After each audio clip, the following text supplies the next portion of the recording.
Tere, see video on teemal, kuidas naadist ja osast lahti saada ja kas sellest on võimalik üldse vabaneda. Vot see aed, Palusalu aed, mis praegu on 2 hektari suurune iluaed, on olnud varasemalt selline vana rohtu kasvanud õunapuuaed, kus oli siis naati, osja oli jõe ääres, oraseina kõvasti, ohakaid, mis veel, võilill muidugi, nõgeseid. Ja see on saadud praegu sellisesse faasi, kus püsiumbrohtu peenardel ei ole. Ehk siis jah, on igal juhul võimalik saada püsiumbrohtudest lahti, nagu naat, nagu osi, nagu ohakas või siis orashein. Küll aga peab täpselt teadma, kuidas seda teha. Ehk siis kõige esimene asi sellisel naadivabaks saamisel on ikkagi süsteemsus. Et see ala tuleb süsteemselt saada puhtaks. Ja kõige kiirem viis selleks on kasutada siis kaevamismeetodit, millest ma tegelikult ka uues raamatus rohkem kirjutan, aga süsteemselt puhtaks kaevata. Sa võid mulle siia kommentaaridesse kirjutada, kas sul on selline ala võib-olla juba olemas või sa tegeled sellega või sa tahaksid endale sellist ala, kus ei ole sees osja, ohakat, naati, kassitappu võib-olla, mingit hullu püsiumbrohtu. Ehk siis süsteemsus on üks võti. Teine võti selle juures, puhtaks saamise juures on see, et kui sa oled puhtaks kaevanud, siis sa ei pane sinna tagasi mingeid püsililli või mingeid taimi, mis on neid umbrohujuuri täis. Ehk siis tihtipeale me saame võib-olla kingituseks mingeid püsikuid, puitpõõsaid võib-olla isegi, ja me istutame nad kohe peenrale tagasi puhtale pinnale, ilma et me mõtleks selle peale, kas nemad on ka siis puhtad.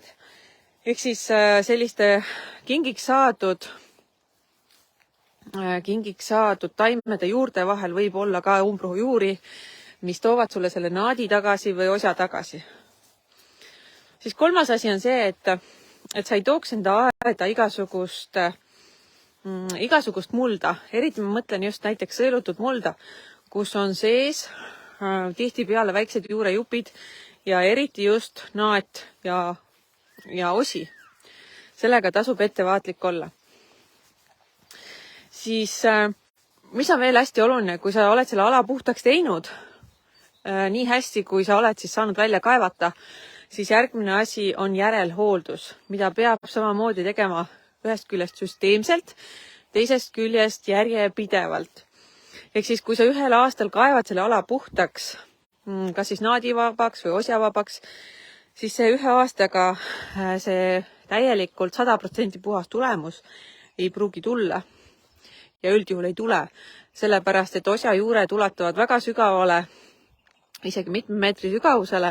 Sellega tuleb tegeleda pikemalt, et saada päriselt siis sellist tulemust, mida sa tahad saada. Ehk siis sa tahad saada püsiumbrohuvaba istutusala. Vot. Ja nendest teemadest ma kirjutan oma uues raamatus Naadimetsast paradiisiks just, kuidas saada sellist ala puhtaks, mis selle süsteemi taga on.